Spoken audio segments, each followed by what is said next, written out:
티키타카 생활의 발견. 바쁘디 바쁜 현대사회 10분간의 쓸모있는 수다. 스브스 프리미엄 팟캐스트 티키타카입니다. 자, 저는 선희 기자고요. 제 곁에는 다은 기자 나와 있습니다. 어서 오세요. 안녕하세요. 자, 매주 금요일은 일상생활 속 쓸모있는 정보를 쏙쏙 골라서 전해드리고 있습니다. 생활의 발견 시간인데요. 자, 오늘은 어떤 주제로 이야기 나눠볼까요? 오늘은 지난번에 이어서 투자 얘기를 좀 더 해볼까 하는데요. 오, 바로 금투자에 이어서 뭔가요? 네, 유로화 투자입니다. 유로화요? 네. 아, 달러도 아니고 유로화. 그렇죠. 한창 그 킹달러 얘기가 나오다가 이제는 뭐 원달러 환율이 1,300원대에서 횡보하고 있는 그런 상황인데, 그래서인지 이젠 달러 대신에 유로화 관심 가지는 건가요? 맞습니다. 미국 달러화가 이제 장기적인 약세장에 접어들었다, 이런 분석이 나오고 있거든요. 네. 그러니까 올해 유럽이랑 중국의 경제가 예상 밖으로 호전이 되는 반면에 미국은 경기 둔화를 면치 못할 거다, 이런 전망이 나오면서 달러화가 하방 압력을 받고 있는 거죠. 그래서 유로화 대비 달러화 가치가 1년 만에 최저로 떨어졌어요. 아, 그래요? 주요국 통화 대비 달러 가치가 그 18개월 연속 강세장을 계속하다가 작년 9월에는 20년 만에 최고치로 치솟았거든요. 그랬죠. 네. 근데 하지만 얼마 전에 실리콘밸리 은행 파산 같이 이런 금융위기 우려가 불거지다 보니까 시장에서는 미국 중앙은행이 금리 인상을 점점 중단할 거다, 이런 전망에 힘이 실리고 있습니다. 그래서 이제 달러화 가치는 후퇴하기 시작했고 추가 약세가 예상된다, 이런 분석이 나오고 있고요. 또 애널리스트들이 분석한 걸 보면 유로화를 쓰는, 그러니까 20개 나라 유로존의 경제 성장세와 영국의 추가 금리 인상 가능성이 맞물리면서 달러의 하방 압력이 더욱 거세질 거다, 이런 분석이 나오고 있거든요. 네. 또 유럽 중앙은행이 6월까지 기준금리를 0.25%포인트 올려서 연 3.75%대로 끌어올릴 거다, 이런 전망이 지금 우세한 상황이고, 네. 또 지난달에 영국의 물가 상승률이 7개월째 두 자릿수를 이어갔어요.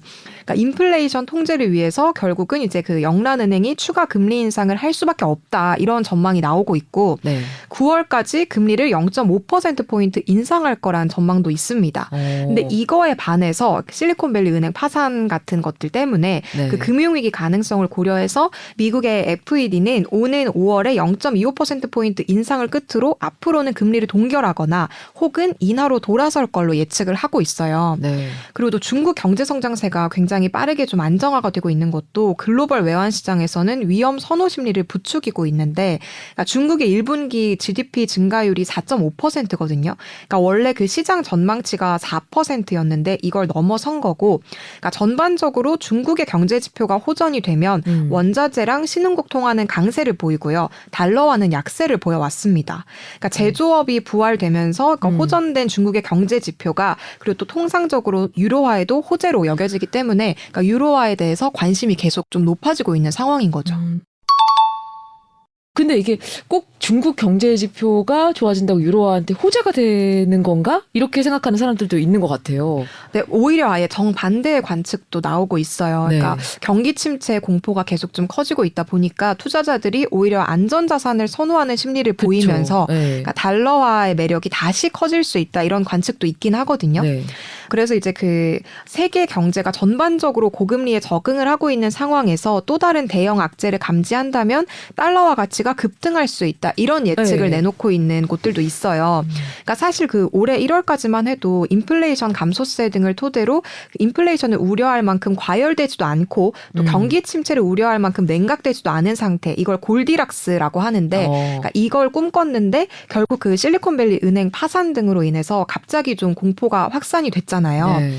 그렇다 보니까 올해 달러화가 어떤 직선 흐름을 보이는 게 아니라 롤러코스터를 탈 거다, 이런 전망이 나오고 있는 거고요. 네. 그래서 외신에 따르면 달러화 가치가 5주 연속으로 떨어지면서 2020년 7월 이후에 가장 긴 주간 내림세를 이어왔는데, 근데 향후 달러화 반등에 베팅을 하는 헤지펀드 운용사들은 늘어났대요. 네. 그러니까 이들 운용사의 주요 통화 대비 달러화의 순매수 규모가 지난해 1월 이후에 처음으로 늘었다는 거니까 오히려 달러에 투자를 하는 이런 흐름도 나타나고 있는 거죠. 그 유로화는 그만큼 어떻게 안정적이란 얘기인지 흐름이 어때요? 일단 미국 달러화 강세가 좀 주춤하면서 유로화 가치가 1년 만에 최고치까지 치솟기는 했습니다. 그러니까 지난 13일에 유로화 가치가 장중 유로당 1.1068달러까지 치솟았어요. 그러니까 지난해 4월 이후에 이게 최고치거든요. 네. 유로화 가치가 코로나19 때인 2021년 초부터 계속 하락을 좀 했잖아요. 그렇죠. 지난해 9월에 러시아가 유럽에 가스 공급을 중단을 하면서 2002년 이후에 최저치인 0.97달러 선까지 내려앉았거든요. 네. 그러니까 이게 20년 만에 처음으로 유로화랑 달러화 가치가 1대1인 그 등가 상태가 붕괴된 거고요. 아, 그렇네요. 그리고 러시아의 근데 에너지 무기화로 유럽 안에서는 경기 침체 우려가 좀 증폭이 됐잖아요. 그런데 에너지 수급처를 다각화를 하고 작년 겨울에 온화한 날씨가 좀 많이 이어지다 보니까 네. 가스 재고가 크게 줄지가 않았거든요. 네. 그래서 가스 가격이 좀 진정이 되면서 유로화도 다시 반등을 하기 시작했습니다. 네. 또 서비스 부문의 그 수요가 좀 이렇게 좋아지면서 예기치 않게 유로존의 4월 구매 관리자 지수라는 게 있는데 이게 회복이 돼서 11개월 만에 최고치를 기록했어요. 네. 그러니까 이것도 유로화의 가치를 끌어올리는데 한몫했다. 이렇게 분석하고 있습니다.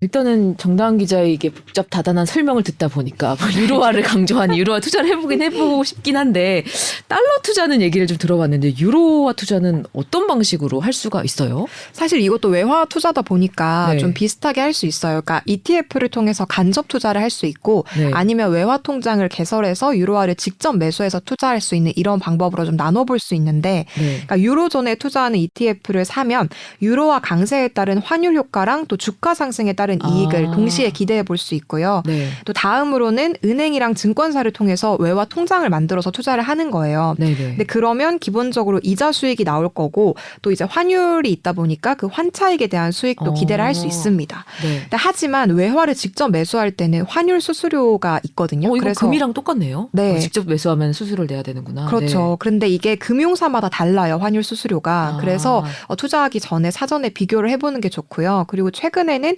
은행들마다 뭐 앱을 통해서 하는 경우에도 그렇고 그러니까 환율 우대 이벤트를 많이 열고 있으니까 이걸 이용하는 것도 하나의 좀 방법이 될 수 있습니다. 네, 유로화가 좀 안정적이라고는 하지만 뭐 모든 투자가 역시나 그 주의할 점이 있잖아요. 유로화 투자에는 그렇죠. 좀 어떤 걸 주의해야 될까요? 사실 환율이 되게 저희가 그 전에도 몇 번 다뤘지만 네. 너무 예측하기가 어렵잖아요. 그래서 일단 환율은 변동성 예측이 어렵다 보니까 분산 투자가 중요합니다. 네. 일단 개인의 뭐 투자 목표가 어느 정도나 되는지 그리고 내가 그 위험 범위를 얼마나 허용할 수 있는지 이거에 맞춰서 포트폴리오를 구성을 하셔야 되고요. 그리고 또 환율 변동으로 인해서 그러니까 예상치 못한 손실이 발생할 수 있어요. 네. 그러니까 외화 통장을 통한 투자를 하기 전에 충분히 그 사전의 위험성을 인지하고 투자를 하셔야 됩니다. 포트폴리오를 금하고 금반 유로반 이렇게 해야 되나 모르겠네요. 자, 그럼 오늘 유로화 이야기 들어봤는데 오늘의 팁을 좀 간단하게 정리해 볼까요? 네, 미국 달러화가 장기적으로 약세장에 접어들었다 이런 분석이 나오면서 유로화에 대한 관심이 높아지고 있습니다. 유로화 투자는 ETF를 통한 간접 투자와 외화 통장을 통한 직접 투자 이렇게 할 수 있는데요. 근데 환율은 그 변동성 예측이 어렵기 때문에 개인 포트폴리오에 맞춰서 분산 투자를 하시는 게 안전한 투자 방법이 될 수 있겠습니다. 네, 언제나 투자는 안전하게 그래야 네. 사고가 없습니다.